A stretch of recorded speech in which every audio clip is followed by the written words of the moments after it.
Okay, welcome back to class, students. Quickly, don't let us waste much of our time.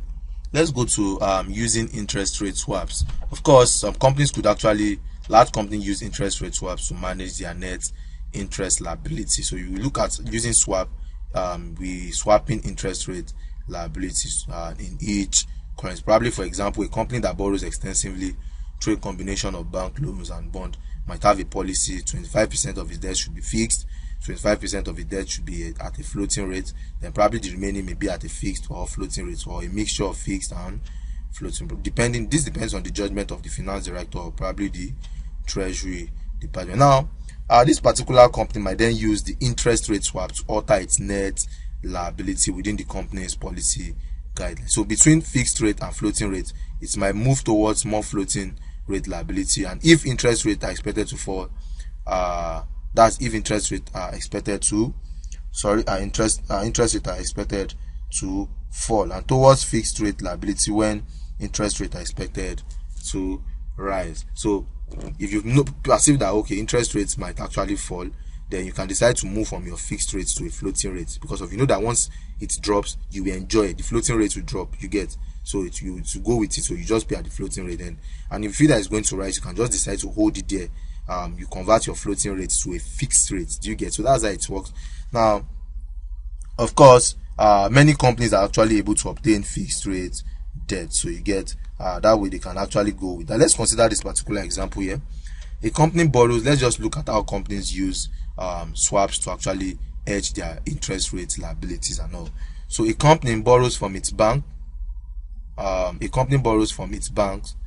For 5 years at LIBOR plus 150 basis points. That 150 basis point just simply means LIBOR plus 1.5% or 1.50%. Have you seen it? So it wants its interest rates to be fixed. It's currently borrowing at a variable rate, right? It's currently borrowing at a variable rate. So it wants its interest rate liabilities to be fixed. So it makes a 5-year swap transaction with a bank in which it pays a fixed rate of 5.8% and receives LIBOR. So this is the swap rates. Are we together? So, and that's what we'll be swapping into. So you'll be receiving LIBOR. Of course, don't forget that you cannot swap this fixed amount on it. It's only the LIBOR, that's the variable on it with the fixed, variable with fixed, and this amount is just too constant. Don't forget that. So normally the company, as a result, the swap of the company net interest obligation are fixed at 7.3%. So loan payments will now be, the real amount that will be paid will now be LIBOR that is receiving, as that is actually paying for the loan will now be LIBOR plus 1.5%. But he has actually swapped. Do you get? But he's receiving LIBOR here. Are we together? He's receiving LIBOR, but he is giving LIBOR to the bank for a fixed rate. So in the real sense of it, this fixed rate is what he'll be paying. He's not going to be paying LIBOR. He will just receive LIBOR, then he will not pay the fixed rate. Do you get? Using the swaps, he will receive LIBOR, then will not pay the fixed rates. Are we together? So he's giving the LIBOR to the bank, then the bank is giving him this fixed rate. Have you seen? So he will not be paying. That means that in the real sense of it, he will not be paying he's not more paying LIBOR plus 1.5%. It will not be the fixed rates. That will be 5.80 plus 1.5%. That's what you'll be paying in the real sense of it. So that will give you the net interest cost will now be 7.30%. Are we together? So that's just how it works. Now let's talk about credit arbitrage and how it works. Let's quickly talk about credit arbitrage. Now, at one time, swaps were sometimes used to obtain a lower interest rate on borrowings, and this was possible because swaps banks were able to identify opportunity for credit arbitrage. But this opportunity arose because of anomalies in the rates of interest at which different companies could actually borrow. So when an opportunity for credit arbitrage exists, one of the following would actually occur. Let's consider this example now. Two companies want to borrow T. Two companies want to borrow. Now they can actually borrow at either a fixed rate or floating rate. Now let's consider it. Company A has to pay a higher rate of interest than company B. Company A will be paying an higher rate of interest than company B. So the difference in borrowing cost between the two companies is less for fixed rate borrowing than for variable rate borrowing. Just take a look at it. That if they are borrowing at a fixed rate, then That's if the two companies want to borrow, then the difference in borrowing cost between the two companies is less for fixed rate borrowing than variable rate borrowing. Look at using the variable rate borrowing, the difference is just 1%. Here, using fixed rate, the difference is 7.5%. So credit arbitrage is actually possible using an interest rate swap. That is, if company A wants to borrow at a variable rate of interest and company B wants to borrow at a fixed rate of interest. That's if company B feels that, okay, let me borrow at a fixed rate of interest, then company A can feel to now and also wants to borrow at a floating rate of interest. That's if company A wants to borrow at a variable rate of interest and company B wants to borrow at a fixed rate of interest. So the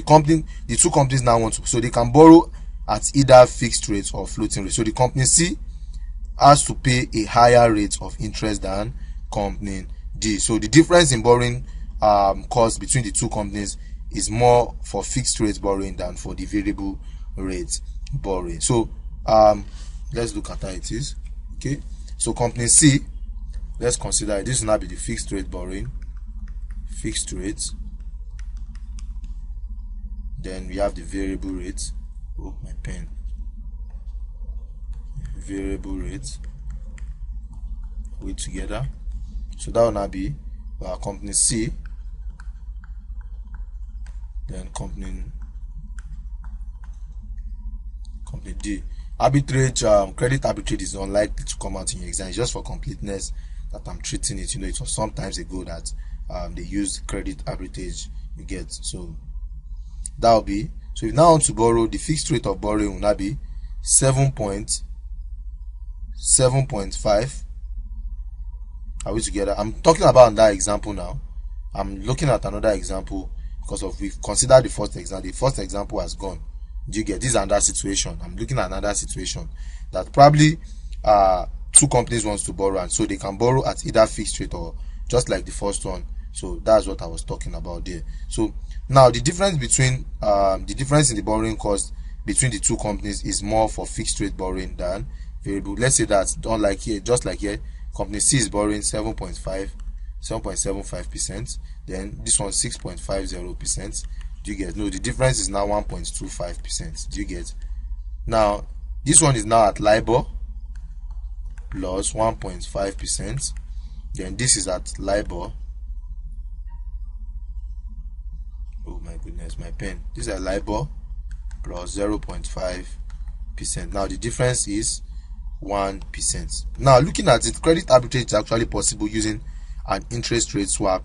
That's if company C wants to borrow. If company C wants to borrow at a fixed rate of interest and company B wants to borrow at a variable rate of interest. Are we together? So credit arbitrage would actually work in that regard. So we've considered two situations here, and as such, let's come to the end of this class for today. When next we shall be meeting, we'll be looking at the interest rate forwards from a yield curves. That's just what we'll be doing there. So how to calculate a forward rate from a yield curve. So thank you, and until when next we shall be meeting, it will be a bye for now.